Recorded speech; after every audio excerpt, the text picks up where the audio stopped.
Today we have the gospel reading of the encounter of Jesus with the centurion who came and asked him to heal his servant. And this is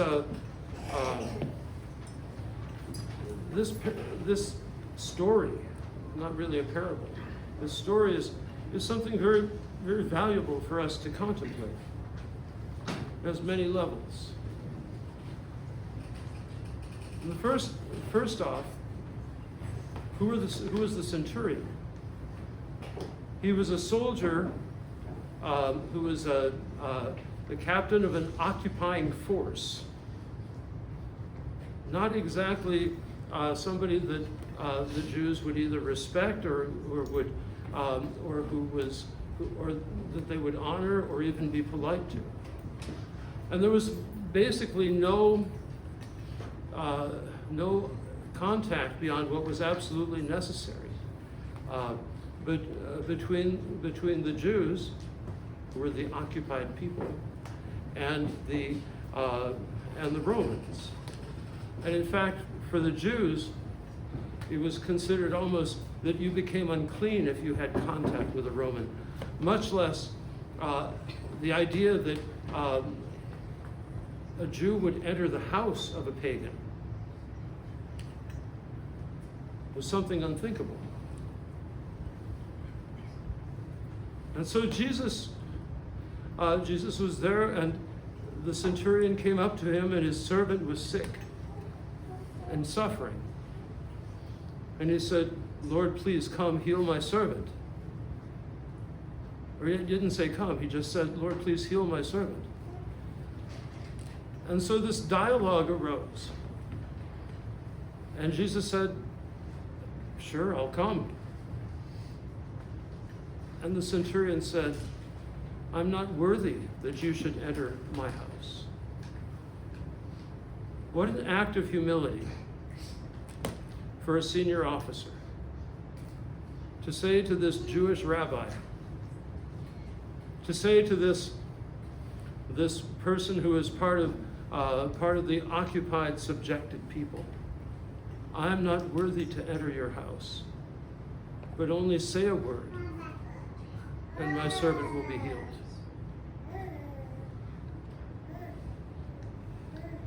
Jesus looked on him and saw his faith. Not only his faith that in people and in the chain of command, that if he told somebody to do something, they would do it, but his faith that the Lord needed only to say a word, not to go to the man's house, not to go and and work a miracle for others to see. But should he simply say, "Your servant will be healed"? And Jesus said to him, "Such faith I have not even seen in Israel." But then it's very interesting to see, as the Lord continues to develop that, that he says, people will come from the east and the west. In other words, from all over the world, to sit down at the heavenly banquet with Abraham and Isaac and Jacob. People who come in by faith.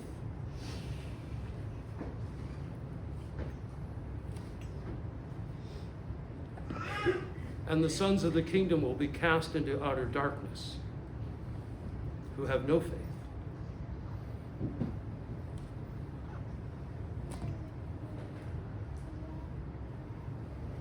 It's interesting to look. We also had in the reading for the Mother of God this wonderful hymn from Philippians about how the Son of God came and took our humanity, and he humbled himself. We have a humble God. And this centurion manifested profound humility, likening himself to Christ. Faith and humility go together. Real faith, not just ascription to a set of beliefs, but that living trust in God that God will do whatever he says he will. That living trust in God, which is not just a concept, but a living relationship of surrender to the will of God. And that surrender to the will of God, I think, is what underlies so much of this parable. That's the very content of that faith of the centurion. But say a word only, and my servant will be healed.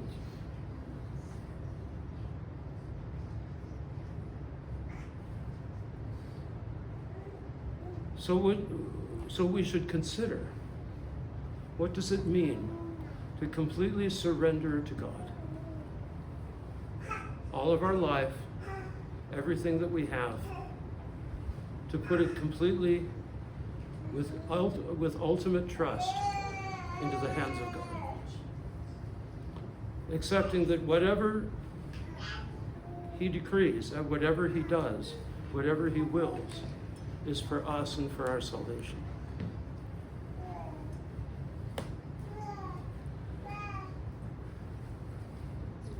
There's also a word which is somewhat related to this.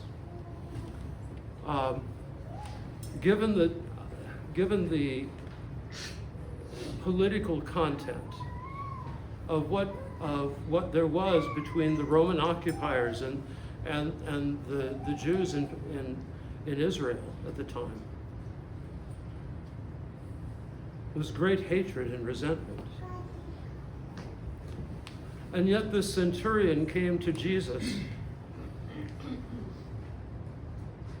laying aside any condescension, laying aside any looking down on the people who were occupied. And Jesus received him with love, seeing his heart.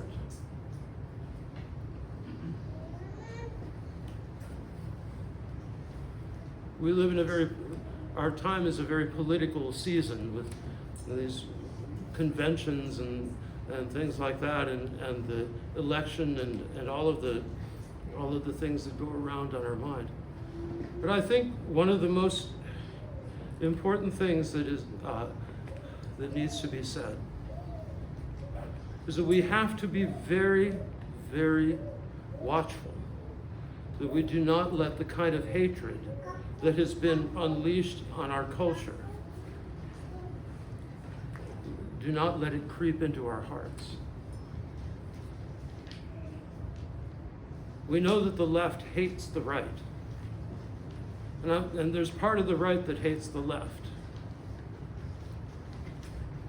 But as Christians, we need to rise above that.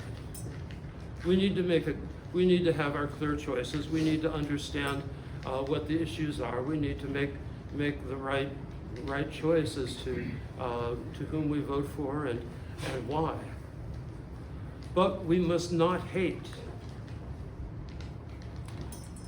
It used to be in our country that people could have conversations about politics, about religion, and all of these, and all these subjects, and still be friends.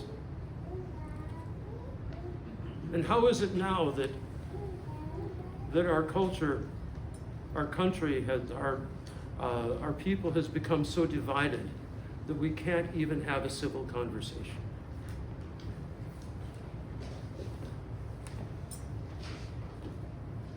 As Christians, I think it's first and foremost our duty to pave the way by refusing to hate. By refusing to hate the political opponents, by refusing to hate anyone. Because if we are people who have received the gift of the Holy Spirit cannot dwell in the same and in the same place as hatred and bitterness and resentment. So let us cast out any temptation to hate.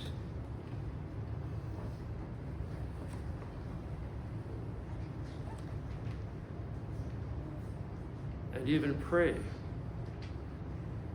for those whom we oppose, in which, as the gospel and the saints tell us, is the real mark of being a Christian, to love our enemies.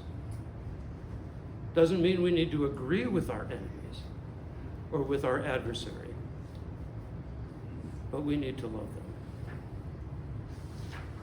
So, as we listen to all of the politics that's flying around, let us strive to let no shred of hatred get into our hearts, that we might love even our enemies, and thus show forth what it means to be a Christian